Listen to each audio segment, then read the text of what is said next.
In a beautiful African village, there lived a girl named Gifty. She was known for her unusually large ears. Her ears stood out like delicate wings against her dark skin. From a very young age, Gifty faced ridicule. The other children pointed, laughed, and called her all sorts of names. Their words hurt so much like stinging bees. Their taste with their laughter echoing through the dusty streets. Gifty's mother, Madame Agbo, tried to shield her from the cruelty. She braided Gifty's hair to cover her ears, but the whispers persisted. Her age mates avoided her like plague. They refused to play with her, so Gifty was mostly found alone. As she grew, her ears became even bigger. The village elders shook their heads, muttering about bad luck and curses. But Gifty's father, Baba Igili, remained silent. A man of few words, his eyes filled with sorrow. He cried, lamented, and asked the girls why they had given him a daughter with such ears. As Gifty grew, her mysterious ears began to display. On some days, it looked very big and mighty. On other days, it looked moderate. The villagers laughed. Gifty cried, but every market day, her mysterious ears kept changing into different shapes and forms, and the villagers would sing and chant derogatory psalms whenever she passed by. Several years passed and Gifty turned 25. She began to find solace under the big ancient mango tree, their branches reaching for the sky. Gifty believed they held sacred. The whispers of generations passed. She would sit under the mango tree every evening, crying and asking the girls why. One evening, as Gifty sat under the mango tree, crying profusely, a wise old woman appeared before her and started consoling her.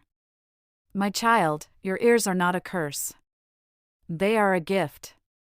Listen closely and you will hear the world's secrets very soon." "Why? Why do I bear these ears? I am tired of these ears."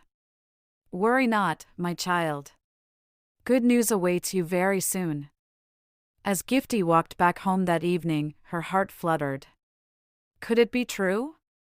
She thought to herself. She vowed to embrace her ears and turn them into a vessel of wisdom.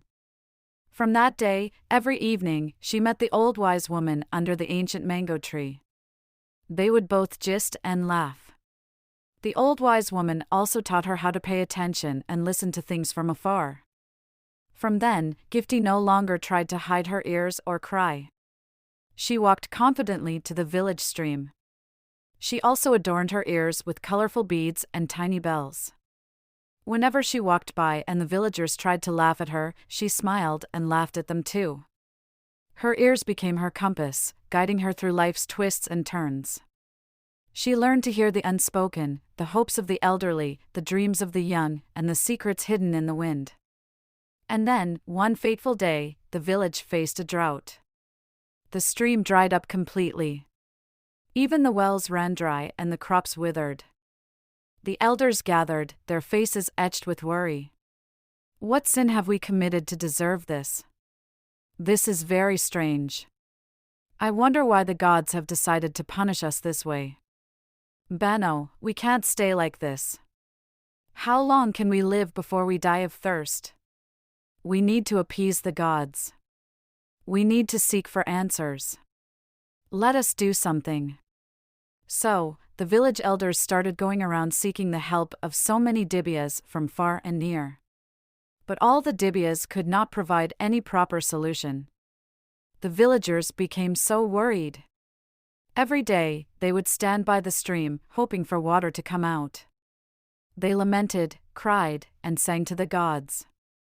Yet, there was no sign of water. The children stood there with their dry throats, crying. And suddenly, Gifty showed up.